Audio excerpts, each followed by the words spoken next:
All right, so if you're thinking about buying this Samsung Galaxy S22, you might be in the situation of wanting a nice phone, but you don't want to spend a lot of money. And the $799 price tag for this phone makes it the cheapest phone in the S22 lineup, of course, but also you might not get all the bells and whistles like you get with the S22 Ultra, but you get a couple of bells and whistles with this. It still is really good. And actually, there's some things about this phone that I like better than the more expensive phones. And the first thing is going to be the design. So this is a more boxy, squared off phone. I mean, when you look at the edge of it, you look at the back of it, the way it feels, and also it does have a flat display. It just feels really good in your hand, and this makes this phone a lot more enjoyable to hold, and I find myself not wanting to use a case on it because it fits in my big little mitts here a lot easier than the S22 Ultra. And while this isn't a huge departure from the Galaxy S21 series that had a nice design too, and you can see the camera module on the back is similar, but it's less rounded as it is on the S21 here, you still find that you still have a nice looking phone in multiple different colors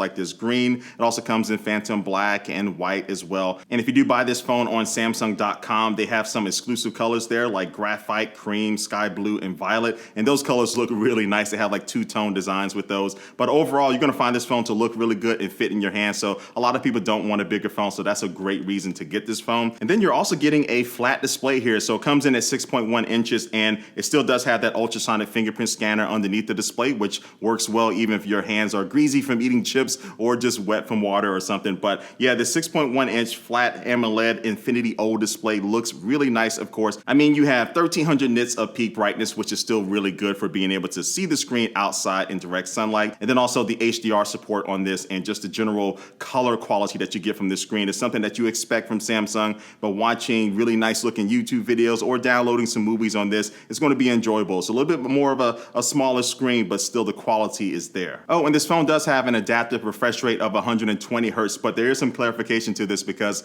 originally Samsung said this phone can go down from 120 hertz all the way down to 10 hertz, and that 10 hertz is great because the lower the refresh rate, the better your battery life can be at times when the phone display doesn't need to run at a higher refresh rate. But once the phone was in hands of people found that the refresh rate only really got down to 48 hertz, and Samsung has come out and clarified that even though the hardware can actually go down to 10 hertz, because of the software and the way the phone runs, users will only see it going down to 48 hertz. So that's definitely something that I'm happy that they verified. But in the S23, I really hope they can get it down to 10 hertz. That's just going to be better for everyone and to just end all of the confusion. And now let's talk about the specs of this phone. So it does have the Qualcomm Snapdragon 8 Gen 1 processor inside of it, which is going to be the standard for all of the best phones this year. You get 8 gigabytes of RAM, and you get either 128 or 256 gigabytes of storage. And so this phone still does not have a micro SD card slot. So if you do need some more storage in the S22 lineup, you're going to have to skip the S22 Plus and go up to the S22 Ultra,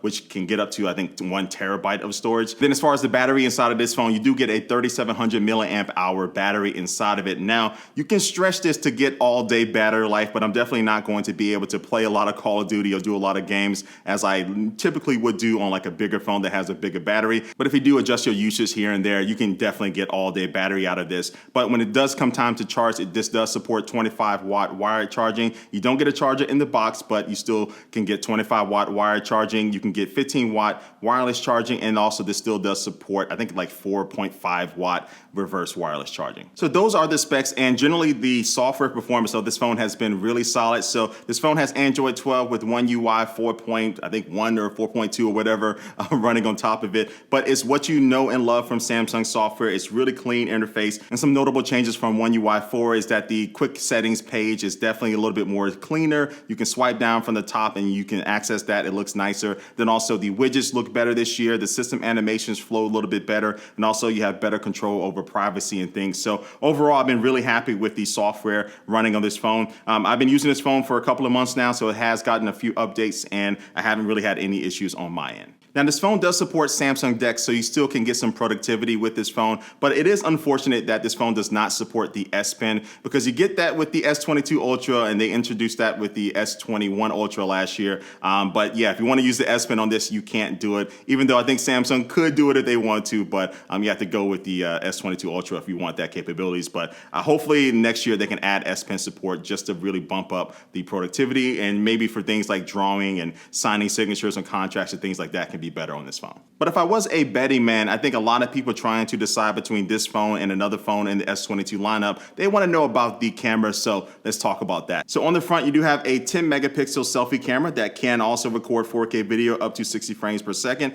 And then when you go on the back of the phone, you have a triple camera setup with the main wide angle camera coming in at 50 megapixels, the telephoto camera coming in at 10 megapixels, and that can give you 3 times optical zoom. And then you have a 12 megapixel ultra wide camera. And so now as you look at some of these pictures and videos, the easiest way to break down the camera system on this phone is that, look, it has that signature Samsung look and feel to it as far as the colors and things when it comes to your photos, but you don't have that extra zoom capabilities of like the S22 Ultra. But when you look at these portrait mode photos, you see that edge detection is really solid. It looks really, really good. And this is the same thing when it comes to ultra wide photos and even photos that I take at night. All right, let's switch things up real quick, and I just want to show you the difference between this $799 S22 versus more expensive phones like its bigger brother, the Galaxy S22 Ultra. And so both of these phones have Samsung Space Zoom feature, but on the S22 it maxes out at 30 times zoom, and on the S22 Ultra it maxes out at 100 times zoom. But just looking at this side-by-side comparison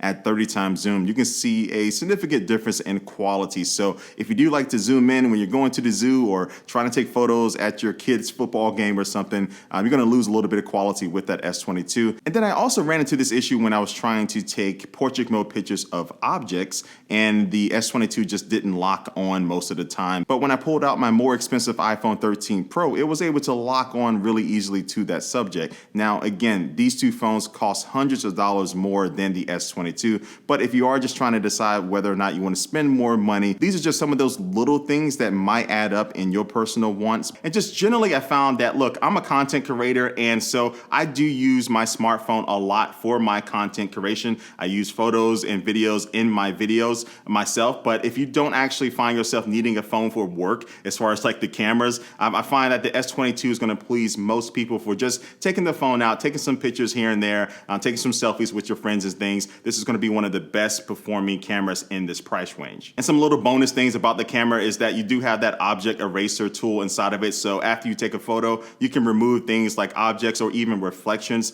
from the photos, which is kind of fun to play around with. And then also you do have auto framing this year, which means that as more people kind of enter the frame of the camera, it will actually widen out and adjust to be able to make sure it gets everyone in frame. So that's kind of cool. So what else about this phone? Besides the stereo speakers sounding really good on this phone, this is a very easy recommendation. Look, for $799, this is a great phone at this price point. You're not going to find a lot of phones that can compete with it on the software side and definitely on the camera side. And if you like Samsung phones, you like the way they do their things, this definitely is a good buy. Now, if you do have any of the S21 series, it's going to be a little bit more of a tougher sell because these phones are still really good. But if you have anything below that, you're going to find that this phone is going to be a nice upgrade to have. Great display, great cameras, great software. It's not that much that I can kind of complain about. Just a couple of features that I want to see added to this phone that are in the more expensive S22 Ultra, like S Pen support and things like that. But outside of that, look, very easy recommendation, really solid all around phone. But what do you think about this S22? Leave your comment down below and let me know your thoughts. Oh, also make sure you like this video if you do like it, and also hit that subscribe button and that notification bell. I don't know why I keep flipping this phone. One day I am going to drop it, but not right now. But yeah, let me get out of here. But also make sure you check out my Galaxy S22 Ultra review that I did. So if you want to see the best of the best that Samsung offers right now, I'll leave that link below in the description or somewhere around here on the end screen of this video. But yeah, like always, I do want to thank you for watching this video, and I will catch you later. Peace.